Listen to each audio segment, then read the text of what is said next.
سلام خدمت شما دوستان عزیز، وقتتون بخیر باشه. با یه آموزش دیگه از سری آموزش‌های کوتاهمون در خدمتتون هستم. تو این آموزش قصد دارم بهتون یاد بدم که چطور با استفاده از تابع ایف یک جمع فاکتوری رو ببندین و اگر با استفاده از همین تابع ایف هزینه ارسال و یا تخفیف هایی که به مشتریتون قراره بدید رو هم محاسبه کنید. خب اینجا من یک فاکتور فروشی دارم که یه سری از کالاها رو درش درج کردم. تعداد فاکتور رو هم اینجا درج کردم و قیمت واحد هر کالا رو هم ثبت کردم. حالا میخوام مبلغ کلش رو داشته باشم، جمع کل فاکتورم رو داشته باشم و جمع کل به علاوه هزینه ارسال رو داشته باشم. حالا من میخوام اینجا به این مشتری تخفیف بدم، بگم اگر این مشتری من بالاتر از یه مبلغی خرید کرد 10% بهش تخفیف داده بشه و اگر پایین تر از یه مبلغی خرید کرد هزینه 20,000 تومانی یا 30,000 تومانی برای هزینه ارسال داشته باشه. برای این کار میام اول مبلغ کل هر کالایی رو مشخص میکنم. خب تو سلول مبلغ کل قرار میگیرم، مساوی رو میزنم، سلول قیمت واحد ضرب در تعداد میکنم، اینتر میکنم و حاصل ضرب این دو رقم رو داره اینجا به من نشون میده. همین کار رو برای سلول های دیگه با استفاده از اتوفیل انجام میدم. خب حالا در قسمت جمع فاکتور من باید مبلغ کالاهام رو اینجا جمع ببندم. از تابع سام استفاده میکنم و با کلیک و درگ محدوده مورد نظرم رو انتخاب میکنم. بعد از اینکه اینتر کنم میاد چیکار میکنه؟ مبلغ کل این فاکتور رو به من نشون میده. حالا در قسمت جمع کل و هزینه ارسال من باید هزینه ارسال رو مشخص کنم. هزینه ارسال این کالاهای من مثلا 30,000 تومان هستش، ولی میخوام به مشتریایی که بالای 700,000 تومان خرید میکنن 10% یا 15% بهشون تخفیف بدم و اگر کسایی که کمتر از 700,000 تومان خرید کردن هزینه ارسالشون 30,000 تومان باشه. حالا اینجا باید چیکار کنم؟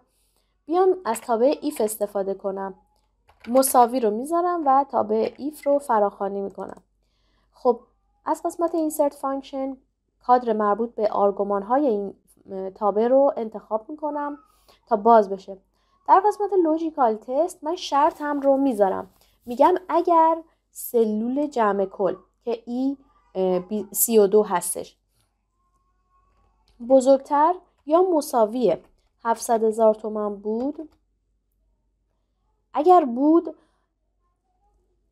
در قسمت value if true باید مشخص کنم چه کاری انجام بده. اگر بود باید بگم E32 منهای دوباره E32 ضرب در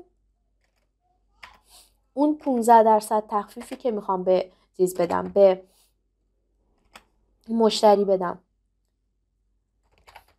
E32 ضرب در 15% تخفیف.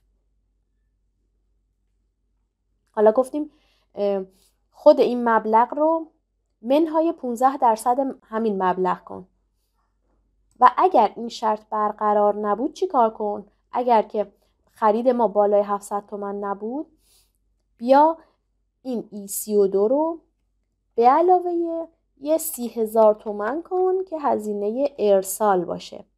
خب بعد از این میام اوکی میکنم. الان اومد چیکار کرد؟ از 895,000 تومان 15% کم کرد و 760,750 تومان من هزینه پرداختیم هستش. حالا اگه بیام یکی از این موارد رو مبلغش رو کمتر کنم تا مبلغ فاکتورم بشه کمتر از 700,000 تومان. خب اینم روی 2 تنظیم میکنم. خب الان مبلغ فاکتورم شد 525,000 تومان و از اون شرطی که من گذاشتم 700 تومان کمتره. میبینم که این مبلغ رو به علاوه 30,000 تومان هزینه ارسال کرده. به این شکل ما میتونیم برای فاکتورهامون تخفیف یا هزینه ارسال بذاریم و برای به مشتریایی که خرید میکنن به این شکل توی فاکتورهامون تخفیف بدیم.